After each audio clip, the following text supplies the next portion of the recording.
के जाए, चाहे लोग बैठ के सुनी, चाहे सूत के सुनी, चाहे हम बैठ के सुनाए। आज हमने के बड़का बड़का मंच पे जाता नहीं जा, स्कूली में खड़ा हो गए सावधाना गाना गले बनी जा।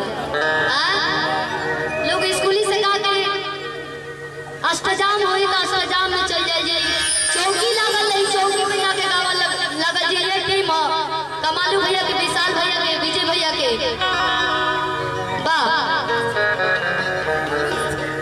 छोटू भैया, मनीष भैया। अरे हमने के ताली पर ले, हमने के कार्यक्रम गले बने जाए। जब ताली लागल है कहां गावे के बा, सुनम के भेजा गावे के बा, चला पूछू बा, खाली गावे के मिलत हम हमरा के। यही हमारे उजाला का है, जेगा लोग इंटरव्यू ले आजकल तो बड़ा बढ़िया बा कि हमहू गावत हम तो डायरेक्ट मंच पे लोग आ जाता। सर हमसे मिले थे पहली बार तो ये बोले कि ठीक है उस लड़की को बुलाइए, सुनते हैं गाना। सर दो जानी लड़की रहनी जा, दोनों जाने के गाना सुननी, हमारे मन अच्छा लागल, कहनी ठीक है भोरे बाजार में कार्यक्रम है, वहाँ पे आइए, गाना गाने का मौका देंगे। और ऊंचा गलती कार्यक्रम में इतना ज्यादा प्यार मिले, हमने जानता नहीं क्यों, बड़ा हमारा ज्ञान ना, गावे के ढंग ना रहे, जो नहीं थे तब वो लोग के हौसला, लोग के प्यार इतना ज्यादा मिले। हमरा के तो शुरुए से मिलल बा, ना बुझाला घरे गावत नहीं कि हम बाहर गावत नहीं कि विदेश में गावत। हमरा हर जगह उतने प्यार मिलेला। आज उहे प्यार है, आंटी जी के प्यार है, हमने के घर के कार्यक्रम है, एजा केहू है पैसा पाई नहीं थे, एजा केहू पैसा पर नहीं गया, पैसा आला अगर आए नहीं तो कबे के उड़ गए। ये आपन लोग हो, और आपन लोग जीवन भर, जिंदगी भर साथ निभावेला। गैर आई देखा के चल जाइए भैया, साउंड वाला भैया के बहुत कुल टूटल फूटल बा, लेकिन नुकसान होला, कहीं फायदो हो जाला, कहीं नुकसान हो जाला। कहीं 3 लाख के साटा हो, कहीं 30,000 के ना हो, कहीं 3,000 के ना, कहीं फ्रीओ में गावे के पड़ी।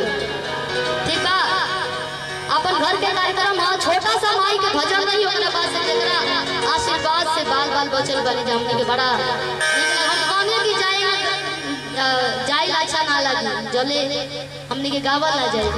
बड़ा भाग से इतना बड़ मंच मिलल बारो लोग के बीच में, बड़ा इन्होंने धवले बानी कई 100 किलोमीटर बाइक से हम लोग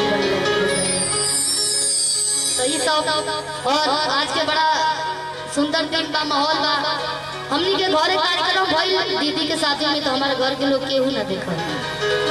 आज हमार मामा जी, हमार दीदी, हमार भैया, पूरा परिवार आई बा, सब लोग बैठ के देखा था।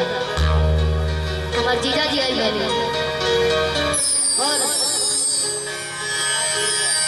खाने वाली माई के सुबह शाम जब आरती करेला बाबा आई बनी। एक बार माई का आशीर्वाद हमेशा हमने के वीडियो कॉलिंग के द्वारा दिखाओ तो मुझे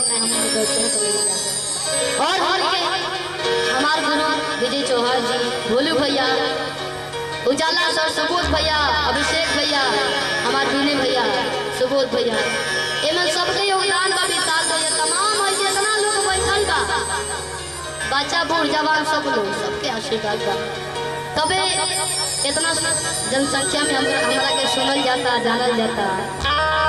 तो प्यार को कम ना होके, अगर कोनो गलती हो जाए तो घर की छोट बच्ची समझ के आप लोग क्षमा करो। और हमारा थाना से सर लोग आए बारी तब से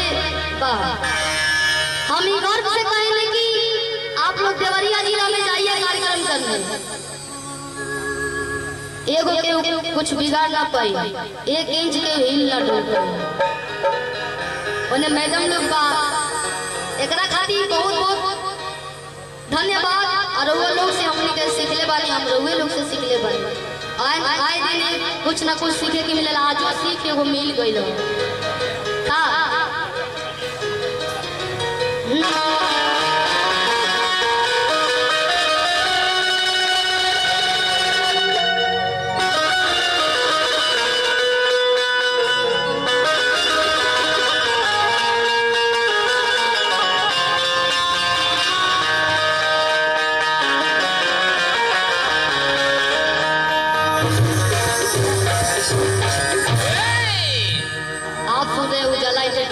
मुकेश एंटरटेनमेंट, खोखा भैया के चैनल बा, तमाम भैया लोग के चैनल बा।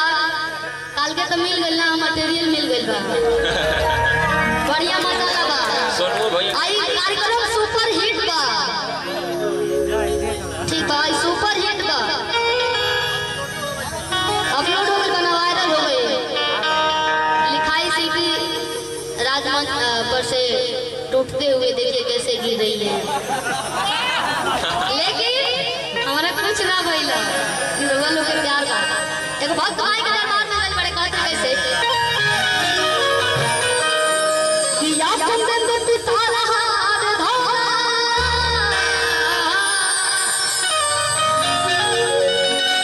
या शुभ्र वस्त्र प्रीता,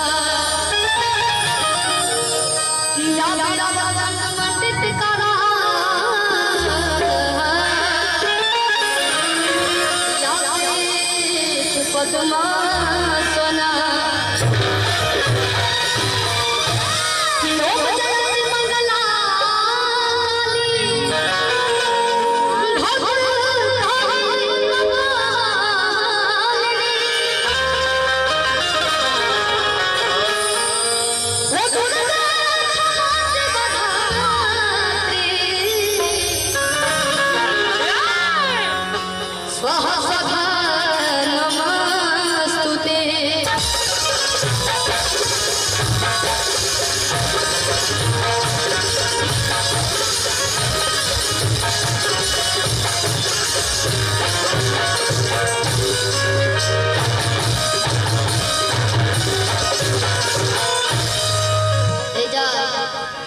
सब लोग हमरा से बड़े बजे भी लोग आवे आई करते भैया, कितना लोग के नाम ना बोलली हम। एगो हमार छोट भाई बा गोलू, एगो बड़ा अच्छा डांस करेला, सुनील भैया बानी कॉमेडी की दुनिया में। हम कहने ना एगो चैनल बनाई, सब लोग प्यार दी, जेकरा लगे टैलेंट रहेला रो खाली यूट्यूब पे छोड़ी रोवा के परख दी लोग, देखा तनी कितना भर भर के प्यार।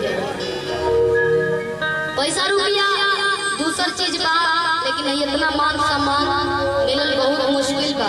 जे बड़ा मेहनत करेला ओकरे मिलेला, बिना मेहनत के कुछ ना होता। आप किसी भी मंच में जा जाए तो रोने लगते हैं, क्यों कहते हैं? आप हंसिए, इसको एकदम मजबूत कीजिए, कभी भी नहीं रोना चाहिए। रोवा तो लोग और कमजोर समझी, आ हंसब तो लोग वही विभाग एकरा तक कोनो फर्क नहीं पड़ता, काहे के बोले, कभी भी नहीं रोना चाहिए।